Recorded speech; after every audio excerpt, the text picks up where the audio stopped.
Kebetulan pada hari ini saya dihadapkan sebuah ujian dari Allah Subhanahu wa Ta'ala, bahwa beberapa waktu yang lalu Mahkamah Agung memutuskan kepada saya pribadi dengan hukuman 6 bulan penjara, subsidiar 1 miliar rupiah, dan subsidiar denda 1 bulan penjara. Ini syarat dengan politisasi dan kriminalisasi. Ngomong-ngomong, kebayang nggak sih akan ada di balik jeruji begitu? Ya, pernah kebayang? Pernah, aduh saya akan ada di belakang jeruji besi itu gitu. Ya, dengan melihat konteks saya selama ini sudah menjaga diri, tidak mau bersentuhan dengan korupsi. Iya.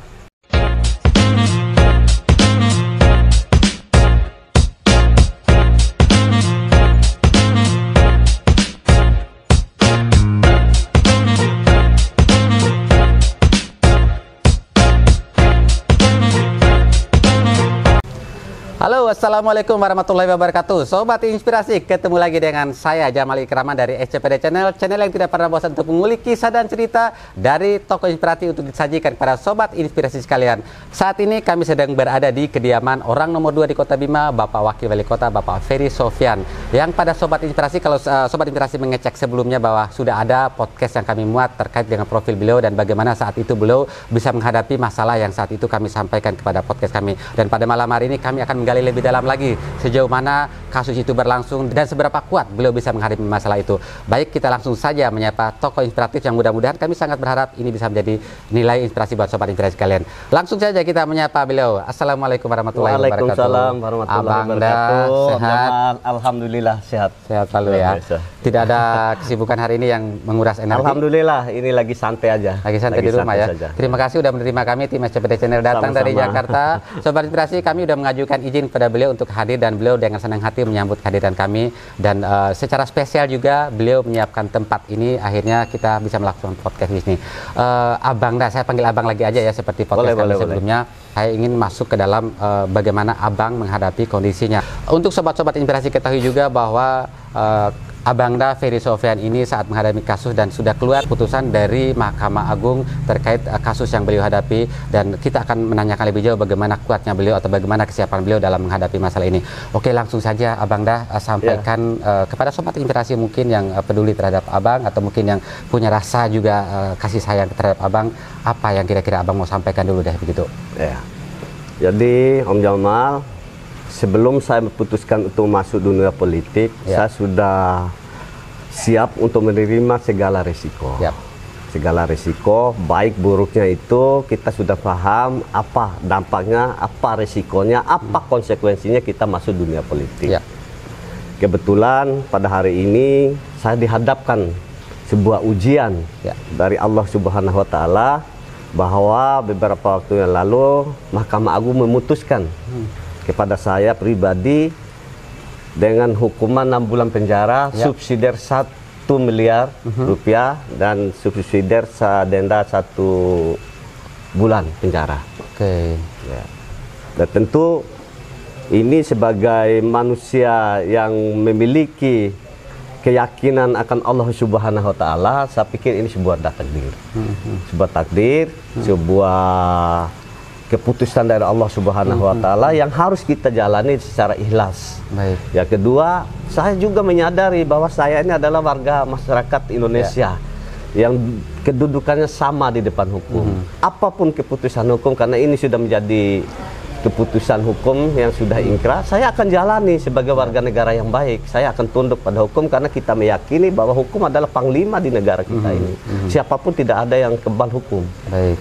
Mengingat proses kalau menurut kami ini lumayan panjang juga ya, hampir kurang lebih 3 tahun proses ini bergulir dari awal kasus pelaporan segala macam sampai akhirnya kan di posisi pada saat pertama dinyatakan bersalah dan hukuman 1 tahun, lalu naik lagi ke banding yang di tingkat provinsi kalau nggak salah ya, dengan di situ dinyatakan bebas begitu ya. Nah, pada saat akhirnya sekarang naik lagi ke Mahkamah Agung malah berbalik begitu ya. Bagaimana perubahan dari status tadi yang bebas itu akhirnya harus menerima hukuman seperti ini? Ya, di dalam kitab undang-undang hukum acara kita sistemnya sudah seperti itu. Dari tahap pengadilan negeri, dari pengadilan tinggi sampai ke Mahkamah Agung, dan terakhir adalah peninjauan kembali. Nah, kita sekarang baru pada titik keputusan Mahkamah Agung. Masih ada satu tahap sebagai upaya hukum kita, yaitu peninjauan kembali terhadap kasus ini. Akan mengambil langkah itu? Jujur secara pribadi, ya walaupun kita meyakini bahwa keadilan itu sifatnya subjektif, dari awal saya merasakan kejanggalan terhadap proses hukum ini, sehingga saya memperadilankan polisi pada saat penyidikan. Karena saya melihat ada beberapa hal yang menurut saya itu janggal, tetapi tetap saya kalah di proses pra-peradilan. Dan proses ini terus berlanjut sesuai dengan amanat kitab undang-undang hukum acara kita. Oke, terkait tadi yang peninjauan kembali, apakah langkah itu memungkinkan untuk diambil sama Abang? Ya pasti. Saya pastikan kami akan mengambil langkah peninjauan kembali. Karena memang masih terganjal bahwa ini tidak adil menurut saya. Baik. Dari keputusan Mahkamah Agung yang tadi udah keluar, rencana atau jadwal eksekusi ataupun apa namanya itu follow up terhadap hasil itu kapan direncanakan? Ya, berdasarkan surat panggilan saya harus menjalani hukuman ini dimulai tanggal 4. Tanggal 4 bulan Oktober ya? Oktober. Kalau nggak salah hari Senin besok ya? Selasa besok. Selasa besok. Abang akan datang sendiri ke sana atau? Akan datang sendiri sebagai warga yang taat hukum, siap untuk melaksanakan apapun keputusan hukum itu sendiri. Sobat Inspirasi, terlihat tergambar dengan jelas bagaimana beliau menyampaikan rasa percaya diri dan juga rasa keikhlasannya menerima apapun yang terjadi. Cuman saya ingin lebih dalam lagi nih, sebagai manusia lah ya, pasti Abang di sisi lain memiliki rasa ya mungkin apa ya, nggak terima kah, atau mungkin kenapa nasib saya harus seperti ini atau apa? Ini secara personal aja nih, kita tidak melihat ke hal yang lain, tapi bagaimana Abang bisa menguatkan diri lah dalam hal seperti ini begitu? Ya, saya kuat, saya tegar, begitupun dengan anak istri dan cucu saya, kuat dan tegar, karena ini bukan kasus korupsi, bukan kasus asusila, dan bukan kasus narkoba. Masyarakat tahu seperti apa konsep hukum ini dari awal. Ini syarat dengan politisasi dan kriminalisasi. Ini syarat dengan politisasi dan kriminalisasi. Sehingga tahapan-tahapan itu tetap saya jalankan prosesnya. Baik. Dengan merasa tidak diperlakukan secara adil, maka semuanya saya tetap melakukan upaya hukum.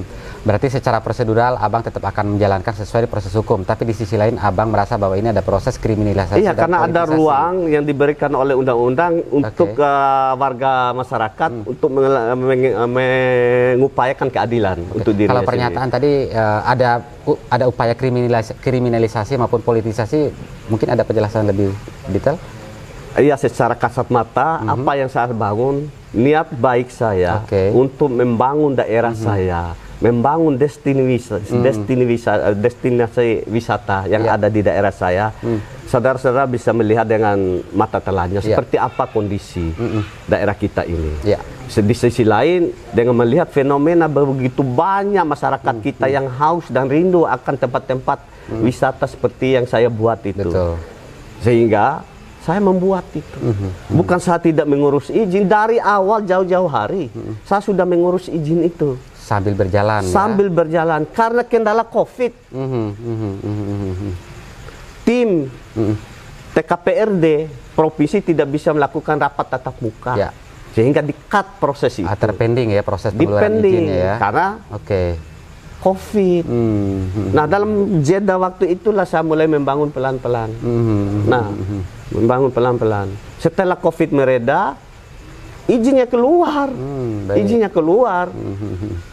Izinnya lengkap.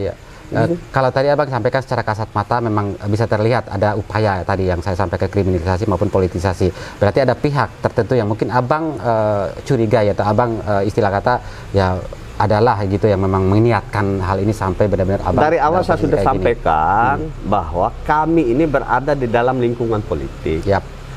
Berada di dalam lingkungan politik. Sampai hari ini tidak ada satupun birokrasi yang menyampaikan rasa simpati dan empati terhadap saya. Sampai hari ini tidak ada pemerintah mengadvokasi saya secara hukum. Padahal saya ini seorang wakil wali kota yang masih sah. Sama sekali masih tidak ada. Dari para staf-staf pun? Tidak ada sama sekali. Oke. Saya ini wali kota yang masih sah. Wakil wali kota yang masih sah. Ya. Itu. Oke, berarti itu memperkuat lagi pernyataan abang tadi berarti itu ya? Pastilah, Oke, pastilah. sobat. Pastilah. Jadi merasa sendirian sekali dong? Merasa sendirian sekali. Ditinggal. Dan ini prosesnya cukup lama, Om Jamal. Jadi, selama saya jadi wakil wali kota tidak pernah satupun birokrasi yang berani datang ke rumah saya ini. Tidak ada yang datang karena diancam. Sehingga di tengah-tengah masyarakat Kota Bima itulah saya menyampaikan permohonan maaf kepada seluruh warga masyarakat yang sudah mendukung maupun tidak mendukung kami. Selama kami memimpin daerah ini terjadi hal yang kurang baik untuk kita semua, di mana di tengah-tengah masyarakat terjadi polarisasi, di tengah-tengah birokrasi terjadi birokrasi dan polarisasi, sehingga kita tidak bisa memberikan pengabdian yang terbaik untuk membangun rakyat kita ini sesuai dengan visi janji visi misi kita. Baik, merasa sendiri dan ditinggal sama semua, baik dari pejabat, baik dari staf maupun yang ada di siapapun yang ada memang di lingkungan selama ini begitu ya. Sama sekali tidak ada yang menunjukkan rasa empati. Satu pun tidak ada yang menyampaikan rasa empati dan simpati. Padahal saya ini bukan koruptor. Berarti yang menguatkan abang kalau nggak dari mereka dari keluarga, hanya dari keluarga saja. Yang menguatkan saya meyakini bahwa ini adalah ujian dari Allah Subhanahu Wa Taala. Dan itu diyakini oleh anak dan istri saya, cucu-cucu saya, mantu-mantu dan seluruh keluarga besar saya. Berarti satu-satunya yang menguatkan adalah keluarga. Keluarga yang memberikan support serta pendukung setia saya. Pendukung setia saya yang hampir setiap hari datang memberikan support ke saya. Baik. Dalam menjalankan akhirnya ini menjadi keputusan yang abang tidak bisa tolak. Abang akan siap menjalankan dengan ikhlas begitu ya. Adakah rasa seperti tadi itu mungkin rasa kesal atau dendam begitu kepada orang-orang yang menurut abang ya katakanlah tadi yang tidak menunjukkan rasa simpatiknya kepada abang begitu. Adakah rasa itu? Ya kalau memiliki rasa dendam itu hanya untuk menyakiti diri sendiri. Menyakiti diri. Kita meyakini bahwa Allah berjanji pada kita semua, siapapun yang menjolimi orang pasti akan diberikan balasan oleh Allah Subhanahu Wa Taala. Ya? Tunggu waktunya. Oke, berarti pasrah. Sepasrah-pasrahnya manusia. Sobat Inspirasi, mungkin saya juga yakin sih tidak ada orang yang mungkin menerima apapun kondisi, apalagi dalam suatu tragedi ataupun masalah seperti ini begitu ya. Dari kita sama-sama melihat dan mendengar tadi pernyataan dari beliau, ya memang betul orang terdekat kita adalah keluarga yang memang nggak bisa ditinggal dalam kondisi apapun adalah keluarga. Dan satu pesan saya untuk hal ini, jadikan keluarga sebagai orang yang memang menjadi penyokong hidup kita, yang penguat hidup kita seperti yang disampaikan oleh Pak Wakil Wali Kota tadi. Nah, terkait sama keluarga nih Bang, ada nggak keluarga-keluarga yang mungkin merasa geram juga akhirnya dengan kondisi yang akhirnya abang terima seperti sekarang nih? Mungkin geram dalam arti, kenapa sih harus begini, atau enggak si A si B begitu? Ada nggak kegeraman? Ya banyak, banyak. Secara nurani untuk menerima fakta kenyataan ini, karena jujur secara nurani ataupun secara moral mereka tidak terima atas perlakuan seperti ini. Tapi saya memberikan pemahaman, memberikan pengertian bahwa ini memang harus kita jalani. Jangan sampai kita ribut, jangan sampai kita chaos, karena itu akan menimbulkan masalah baru dan memberikan korban baru. Saya tidak ingin daerah saya ini terjadi hal seperti itu. Cukup ini menjadi pelajaran penting bagi kita semua. Bagaimana istri menanggapi hal ini? Alhamdulillah beliau begitu kuat mensupport saya. Anggap saja ini menjadi ujian bagi kita semua. Siapa tahu dengan adanya ini kita bisa mengambil hikmahnya. Dengan berada di sana saya bisa meningkatkan kualitas iman saya terhadap Allah Subhanahu Wa Taala. Berarti ada hikmah yang memang bisa abang ambil ya. Ada sisi positif di balik masalah ini begitu ya. Ada sisi positif. Kalau anak-anak Bang? Anak-anak ya kebetulan 2 orang sudah berkeluarga. Mereka ikhlas, tawakal menerima kenyataan ini. Sementara anak saya yang terakhir masih kelas 2 SMA, ya masih labil lah, ya mau tidak mau harus diberikan pemahaman, diberikan pengertian bahwa papa bukan seorang koruptor. Papa bukan seorang narkoba, papa bukan seorang melakukan kejahatan asusila. Papa ini memberikan yang terbaik untuk rakyat Kota Bima sebagai bentuk ucapan terima kasih papa terhadap rakyat Kota Bima yang sudah memilih kemarin. Diberilah destinasi wisata yang dibiayai dari kantong Pribadi, sendiri ya. tanpa sesen pun Ya. dari uang negara. Anak-anak Jadi kuat, tidak ya. perlu malu terhadap siapapun. Karena memang papa bukan seorang penjahat. Mereka kuat. Mereka kuat, Ada yang alhamdulillah nangis sampai dari anggota hari keluarga? ini. Ya biasalah, manusiawi saya pikir kalau nangis itu sebagai bentuk prihatin. Kalau nangis ya biasalah, biasa manusiawi sekali saya pikir. Bang Ferry sendiri pernah menangiskah untuk masalah? Alhamdulillah sampai hari ini belum. Karena dari awal saya sudah siapkan diri secara mental bahwa saya ini masuk politik harus siap menerima segala konsekuensinya. Nah, karena memang untuk hal seperti ini di dunia politik itu bukan hal yang baru. Banyak tokoh nasional kita mengalami hal yang sama. Begitupun dengan tokoh-tokoh dunia. Nah, mereka pas keluar itu akan mendapatkan penghargaan dari rakyat, pengakuan dari rakyat bahwa memang betul emas itu tetaplah emas, tidak bisa dijadikan perunggu. Sejujurnya Bang Ferry, kenapa saya akhirnya mengajukan waktu pada Abang untuk podcast, karena netizen atau penonton YouTube kami, channel SCPD Channel ini menonton dan melihat podcast kami yang pertama dengan Abang, lalu mereka juga melihat di berbagai media mengenai berita mengenai Abang, dan mereka menyampaikan rasa prihatinnya kepada kami, di DM ke kami menyampaikan rasa prihatin, dan ayo dong tolong dicari lagi Pak Wakil Wali Kotanya di podcast, kami ingin ditularkan bagaimana beliau kuat menghadapi masalah ini. Jadi salah satu hal yang mendorong kami adalah adanya masyarakat yang masih mencintai Abang, ya mungkin tadi dibilang tidak semua memang ada pada pihak yang berlawanan dengan Abang, walaupun mereka tidak secara terang-benerang mengaku bahwa mereka sayang sama Abang begitu. Saya meyakini mereka sayang semua kepada saya, karena saya masuk di pemerintahan ini walaupun di legislatif sejak berdirinya kota ini.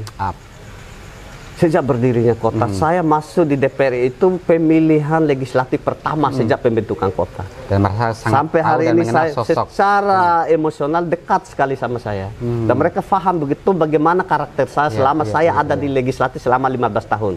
Saya pernah jadi anggota dewan, saya pernah jadi wakil pimpinan dewan, dan saya pernah jadi ketua dewan. Mereka paham betul. Alhamdulillah, sampai hari ini tidak pernah tersangkut dengan kasus korupsi.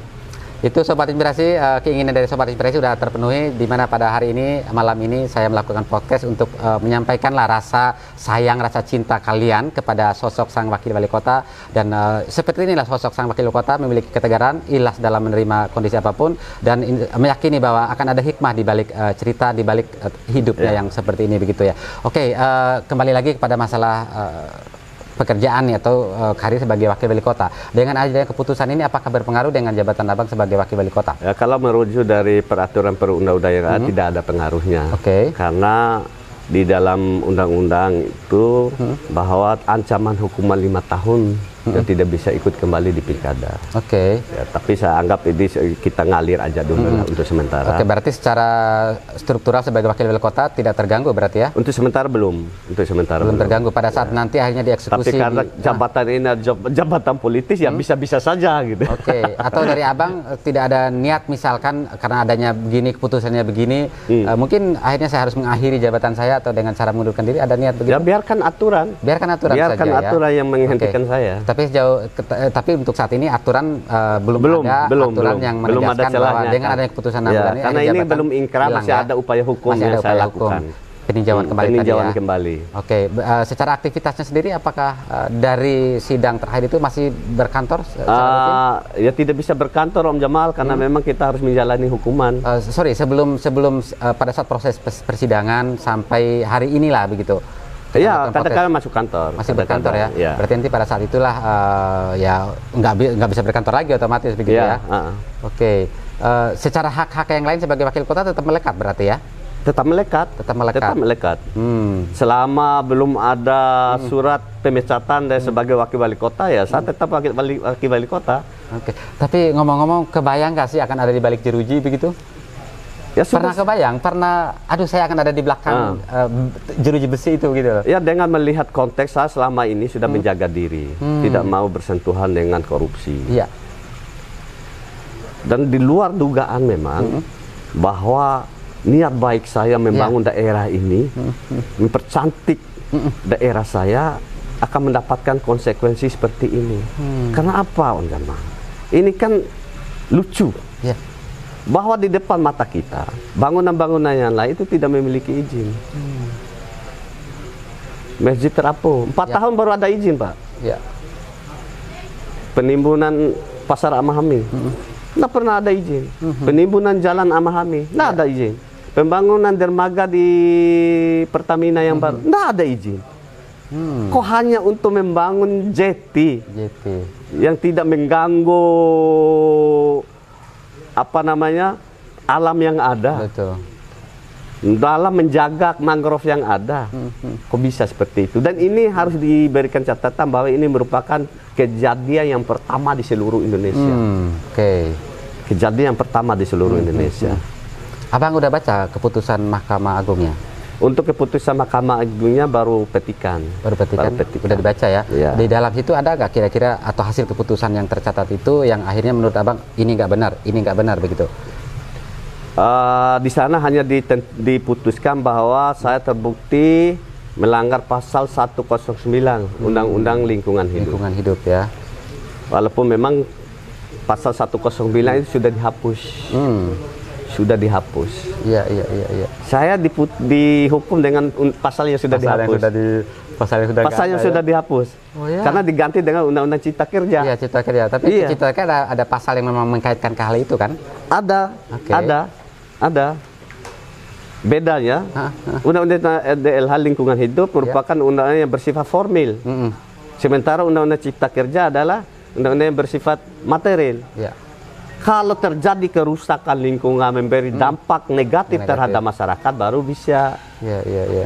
Dan ini bukan lagi memberikan dampak negatif, memberikan kebahagiaan untuk rakyat saya, masyarakatnya, bahkan bukan saja rakyat Kota Bima yang menikmati, tetapi hampir seluruh masyarakat di NTB. Berarti itu tetap akan menjadi argumen abang dalam melakukan pengajuan peninjauan kembali, gitu ya? Secara ini bang, komunikasi dengan Bapak Wali Kota, bagaimana? Saya tidak pernah berkomunikasi dengan Wali Kota. Secara pekerjaan? Tidak pernah. Tidak pernah juga? Tidak pernah. Komunikasi secara personal juga tidak ada? Personal tidak pernah, secara kedinasan tidak pernah. Baik. Tidak pernah. Kita dianggap lawan, musuh. Tapi saya tetap menganggap beliau sebagai saudara saya, karena saya mengingat bagaimana kita berjuang bersama-sama, mengeluarkan keringat bersama-sama, meneteskan air mata bersama-sama, berjuang bersama-sama dalam merebut dalam konstelasi pilkada kemarin. Berarti ada rasa kecewa dong sekarang sama beliau? Ya nggak boleh ada rasa kecewa lah sama. Artinya kan ada ketidaksesuaian antara apa yang udah dibangun bersama dengan yang abang harapkan tadi, seperti komunikasi yang tidak ada. Ya secara manusiawi ya wajar lah. Tetapi secara politis itu hal yang luar biasa saja bagi saya. Bagi saya. Karena memang untuk menjadi seorang politisi kan tergantung dari karakter. Karakter inilah yang membentuk moral etika berpolitik itu. Baik. Di tengah kasus yang memang sedang abang jalani saat ini, persidangan yang sampai akhirnya udah keluar putusan Mahkamah Agung, tapi di sisi lain juga ada yang saya atau Maddoh baca itu di media sosial maupun berita-berita lokal maupun nasional bahwa salah satu kasus begitu yang sedang diselidiki oleh KPK. Abang bisa cerita sedikit mengenai hal itu? Ya, nah itulah sebagai seorang pemimpin daerah, walaupun wakil kepala daerah, saya menyampaikan permohonan maaf yang sedalam-dalamnya kepada seluruh warga masyarakat Kota Bima. Tentu kita selaku pemimpin tidak bisa melepaskan diri dari kasus yang menjerat daerah kita ini. Ini menunjukkan indikasi bahwa kualitas dari proses pelaksanaan tata kelola di internal pemerintah daerah. Kami sangat prihatin, sangat sedih atas kasus yang menimpa daerah kita ini. Karena menurut saya mungkin Kota Bima satu-satunya daerah yang paling banyak kontraktornya mendapatkan panggilan dari KPK. Mudah-mudahan ini tidak menjerat semua warga masyarakat kita. Ada indikasi keterkaitannya dengan abang juga kah? Alhamdulillah, seperti yang saya sampaikan, saya tidak pernah bersentuhan dengan hal-hal seperti itu. Karena memang untuk urusan proyek bukan ranah saya. kebijakan proyek bukan ranah saya. Tetapi sekalipun demikian, sebagai tanggung jawab moral seorang pemimpin, saya tetap menyampaikan rasa prihatin. Mudah-mudahan semua pihak yang mendapatkan panggilan KPK bisa memberikan keterangan secara yang komprehensif, yang transparan, sehingga bisa menempatkan permasalahan ke tempat yang sebenar-benarnya. Dan mudah-mudahan semuanya tidak mendapatkan hal-hal yang tidak kita inginkan.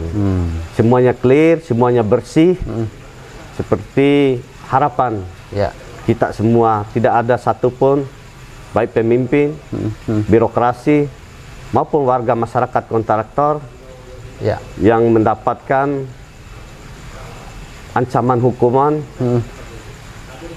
atas kasus yang sedang diproses oleh KPK sekarang. Oke, terkait sama ini juga, apakah ini abang masih mencurigai ada indikasi tadi yang kriminalisasi maupun politisasi kah? Ada arah-arah ke sana menurut abang? Ya jelas, jelas. Lagi dan lagi ya? Jelas. Tidak cukup dengan satu kasus? Jelas. Tapi kalau dengan, untuk yang terkait dengan KPK sama sekali saya tidak ada kaitannya. Oh, tidak ada kaitannya. Tetapi media massa sudah memberitakan beberapa hari terakhir ini kontraktornya saja 10 orang. Beberapa waktu lalu ada 2 kepala dinas kita dipanggil.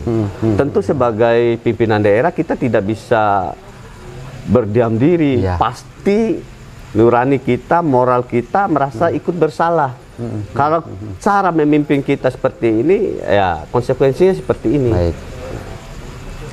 Oke, Sobat Inspirasi, klarifikasi ataupun tanggapan beliau terhadap kasus yang saat ini juga lagi heboh di Bima, khususnya apa namanya itu yang saat ini sedang diselidiki oleh KPK, udah disampaikan, dan kita sih tentunya berharap bahwa seluruh pihak yang memang diperiksa oleh KPK bisa menyampaikan informasi yang akurat, informasi yang objektif, yang memang sebenar-benarnya tanpa mengandung unsur menjatuhkan pihak lain begitu ya.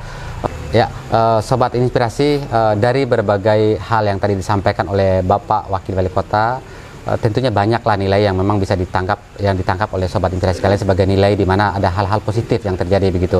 Tapi dari segi Bang Ferry, saya juga ingin meminta kepada Abang nih untuk menyampaikan pesan, boleh secara khusus, yang pertama dulu mungkin pada keluarga, lalu yang kedua kepada masyarakat yang masih mencintai Abang, ataupun yang ketiga adalah kepada masyarakat Bima secara umum, dan yang keempat mungkin kepada kawan-kawan yang ada di lingkungan kedinasan Abangda begitu. Ya. Boleh Bang, silakan sampaikan secara mendalam ke kamera ini. Untuk keluarga saya tercinta, istri saya tercinta, anak-anak saya tercinta, cucu saya tercinta, mantu saya tercinta, apa yang Papa alami ini merupakan konsekuensi dari pilihan Papa sendiri, yaitu sebagai seorang politisi. Tapi yakin saja bahwa apa yang Papa lakukan itu merupakan niat baik, niat tulus untuk pengabdian Papa kepada daerah Papa sendiri, yaitu untuk Kota Bima tercinta ini. Membangun itu bukan sebuah kejahatan. Bahkan sebelum membangun, kalian sudah tahu begitu banyak masyarakat yang memberikan tanda tangan dukungan terhadap bagaimana Bonto ini bisa dibangun destinasi wisata, sehingga Bonto ini bisa dikenal oleh masyarakat luas. Sehingga Papa tidak menyesal setelah membangun itu mendapatkan konsekuensi seperti ini. Begitupun dengan seluruh warga masyarakat Kota Bima, walaupun secara empiris, secara aturan dan undang-undang tak bisa dibantah bahwa saya sudah mendapatkan putusan hukum yang inkrah. Artinya eksekusinya tidak bisa ditunda walaupun ada upaya hukum, yaitu di tingkat peninjauan kembali. Saya harus menjalankan hukuman sesuai dengan putusan hukum. Untuk itu, atas nama pribadi dan seluruh keluarga, saya menyampaikan permohonan maaf kepada seluruh warga masyarakat Kota Bima. Saya titip daerah ini agar kita tetap menjaga ketertiban, keamanan di daerah kita. Tidak ada daerah yang bisa maju kalau kita tidak aman, tidak tertib. Terus laksanakan tugas kita masing-masing, biarkan proses ini saya jalani, insya Allah saya akan hadir kembali untuk bersama Bapak Ibu sekalian untuk membangun daerah kita tercinta ini. Dan kepada seluruh teman-teman yang ada di birokrasi, saya menyampaikan juga permohonan maaf dan terus melaksanakan tugas dengan baik, berikan pelayanan kepada warga masyarakat yang membutuhkan pelayanan kita sebagai birokrasi.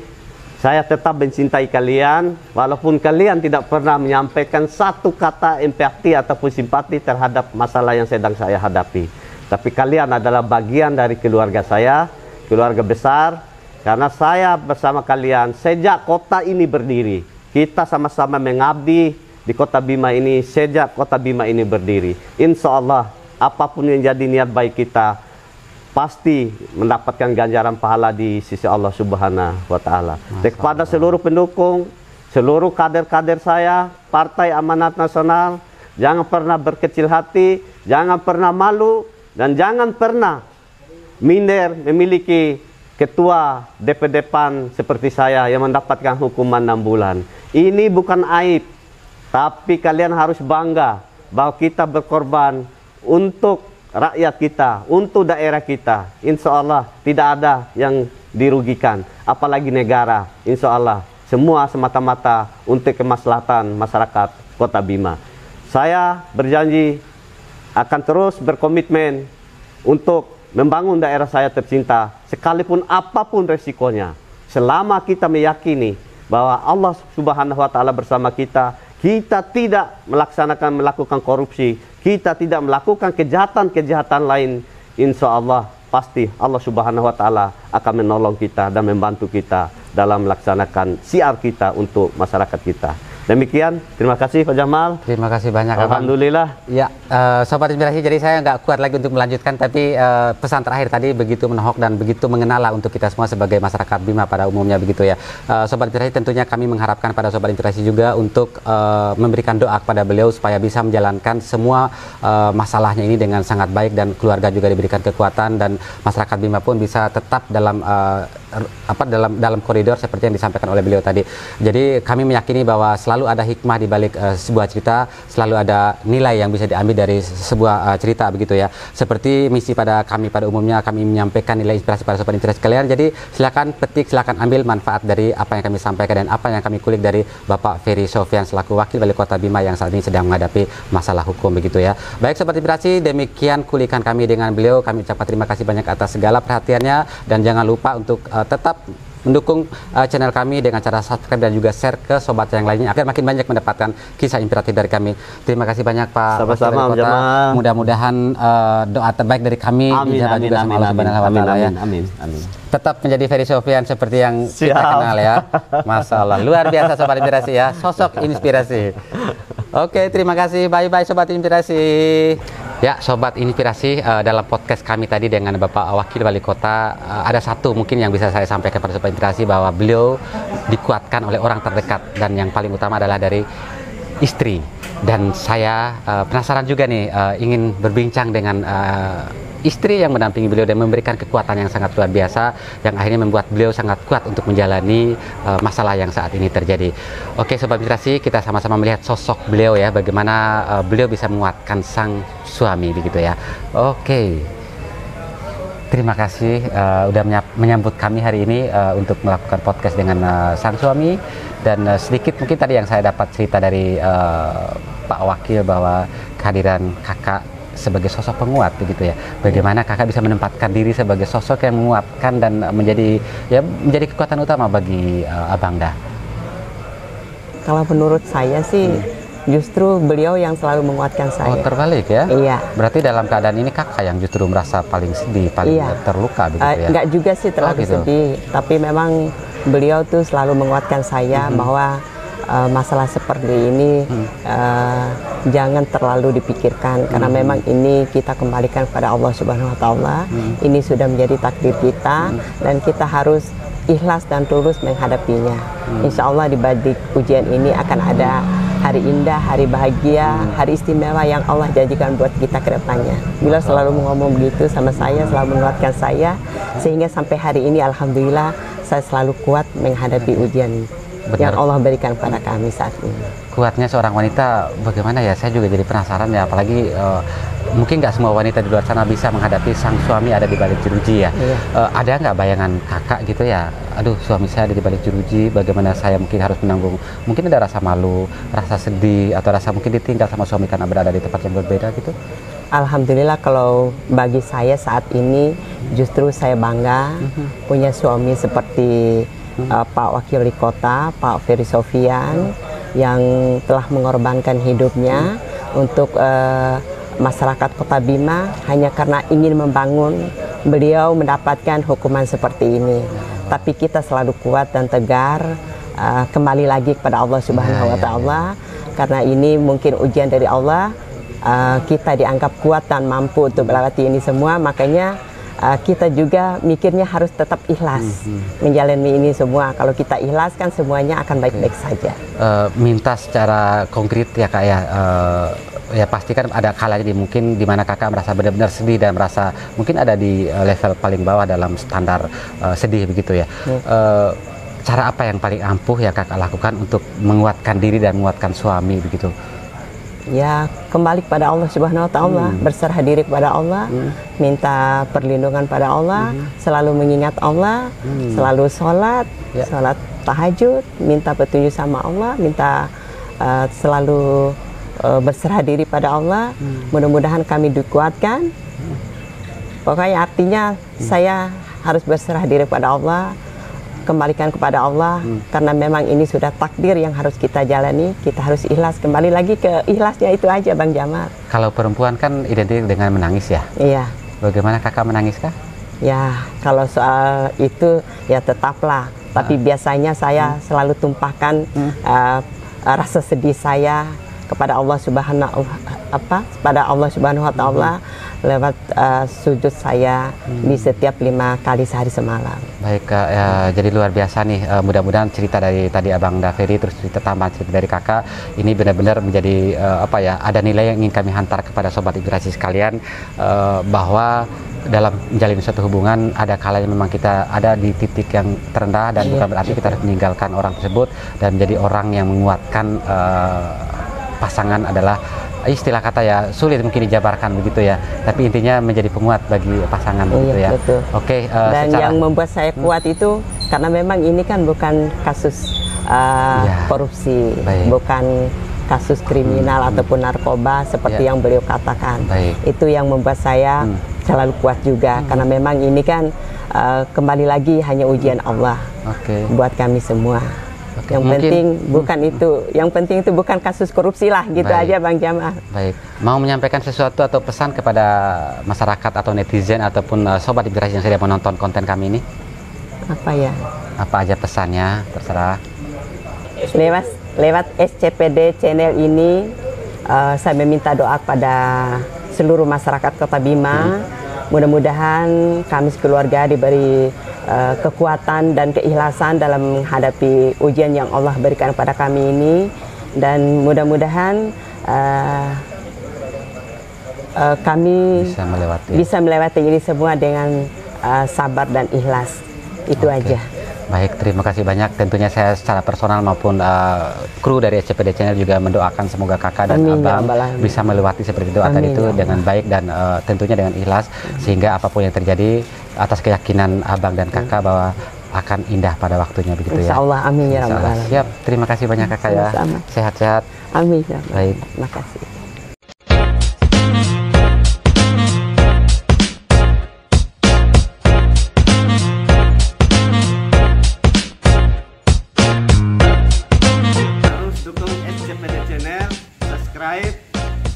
Share di seluruh masyarakat Indonesia yang ada, sehingga SCPD tetap memberikan informasi terupdate. untuk kita semua. Ya, terima kasih. Oke, terima kasih kepada tim lokal kita yang ada di Bima nih. Ada Bang Gijan, ada Bang Arif ya. Oke, terima kasih juga kepada bapak-bapak ibu-ibu yang sudah menyaksikan dan nonton secara langsung proses syuting kami. Dan terima kasih juga atas doa-doa terbaiknya buat narasumber kami pada malam hari ini. Ada Santi dari Kain Tenun Bima, ownernya, dan kawan-kawan yang lain juga dari orang-orang yang mungkin masih setia dan sayang sama Bang Ferry ya. Oke, Sobat Inspirasi, terima kasih.